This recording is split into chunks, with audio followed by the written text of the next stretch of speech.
The town of Colne is a beautiful and traditional old mill town. They got a lot of green spaces, a very lively city center, and for everybody enough places to stay. But not everything is going well as it seems to be. Ian Graham is the council candidate for Waterside in Colne.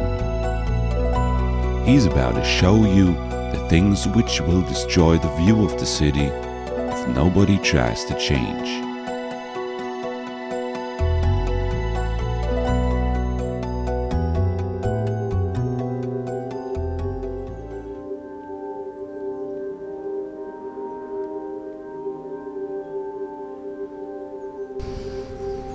Whilst we were making the film on the Millennium Green, I noticed this mattress had been fly tipped.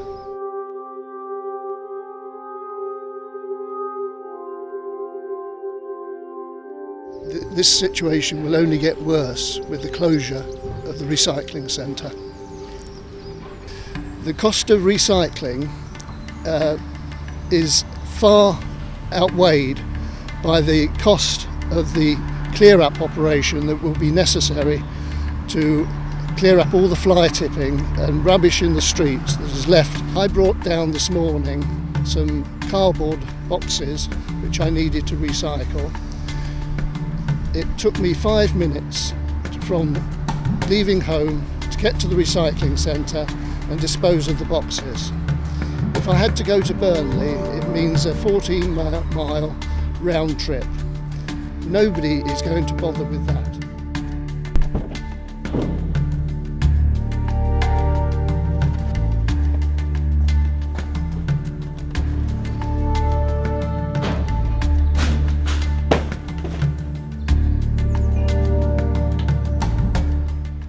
But this is not the only one. If you take a look around the city, you will quickly recognize many empty houses.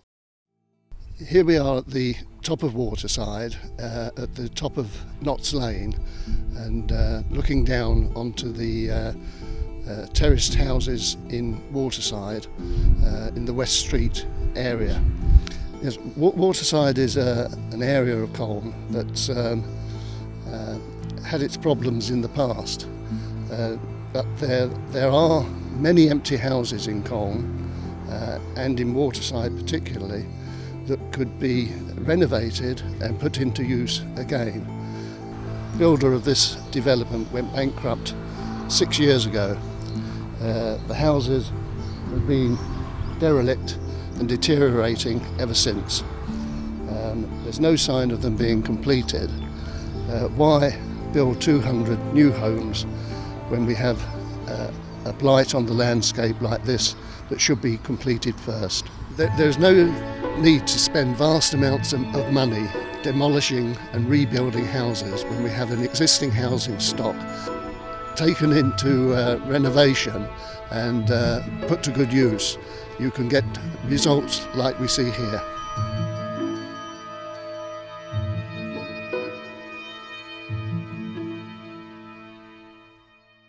What you've just seen are renovated houses brought back into use from dereliction that we see here.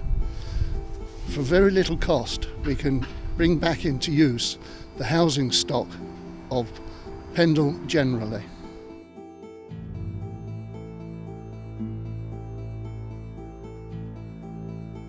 Why do you think this area should be protected?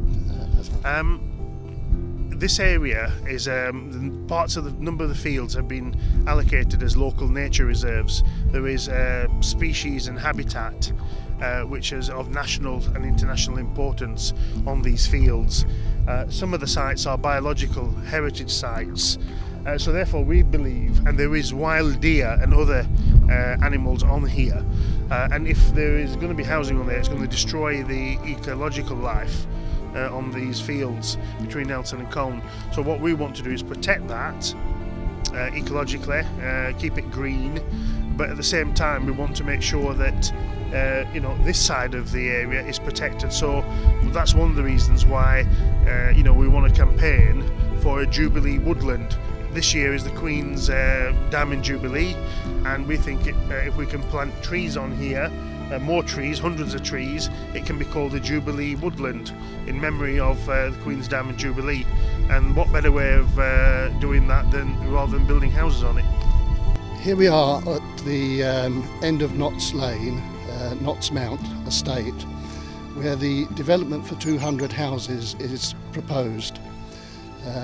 What we're fighting against is the development of this land, which is an area of natural beauty, and we don't need new houses in Waterside when there are far too many empty houses that could be renovated to the good of the people.